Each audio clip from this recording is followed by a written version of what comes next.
Kamakailan nga lang ay nag-effort ang mag-asawang Jeneline Mercado at Dennis Trillo sa pagbabahagi ng kanilang tulong para sa mga nasalanta ng bagyong si Karina.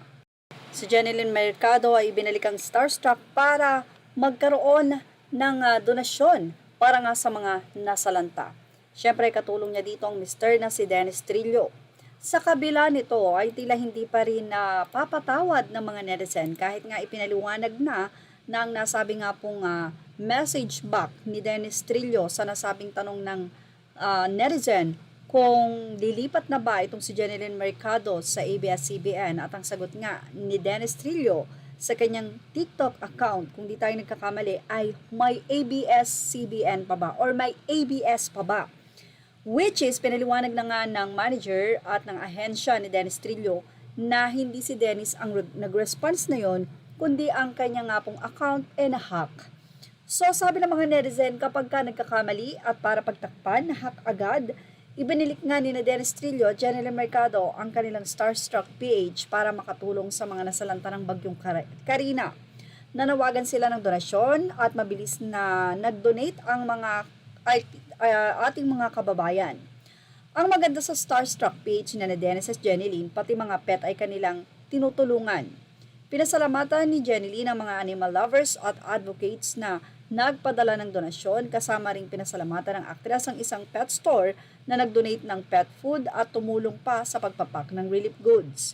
Tumatanggap din ang Starstruck page ng cash donations at sila na ang bibili ng mga goods na kailangan ng mga kababayan natin. Dininig ang panganawagan ni Jeneline na magtulong-tulong patayong muli para sa ating mga kababayan. Hindi lang maiwasang may mga nega talaga na tao at iniisip na pampabango lang daw ito o pampapogi ng image ni Dennis Trillo ang ginagawa daw ni Jeneline.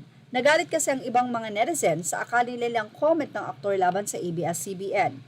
Ipinaalam naman ng ilang nagtanggol sa mag-asawa na matagal na nila itong ginagawa at tuwing may kalamidad, tumutulong sila gamit ang platform.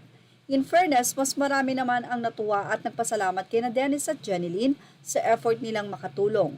Noon pang 2020 nila inumpisahan ng Starstruck at hindi gayon lang at hindi dahil sa nagkaroon ng issue itong si Dennis Trillo. And speaking of Dennis Trillo, makakasama nito si Ruru Madrid at Kylie Padilla sa MMMF entry ng GMA Pictures at GMA Public Affairs na Green Bones. Kasama rin si cast na Kokoy De Santos, Royce Cabrera, Sofia Pablo at Ronnie Lazaro. Anyway, mas maganda na nga na kahit sabihin natin nagpapapogi, at least ay tumutulong. At syempre sana makamove on na rin ang mga netizen sa nasabi nga pong issue na ito kay Dennis Trillo na kung sakasakaling si Dennis man ang nagsabi, baka naman biro niya lang ito. Well, yan ang ating Showbiz Now update. Images are all credit to the rightful owners. Thank you for watching Showbiz Now.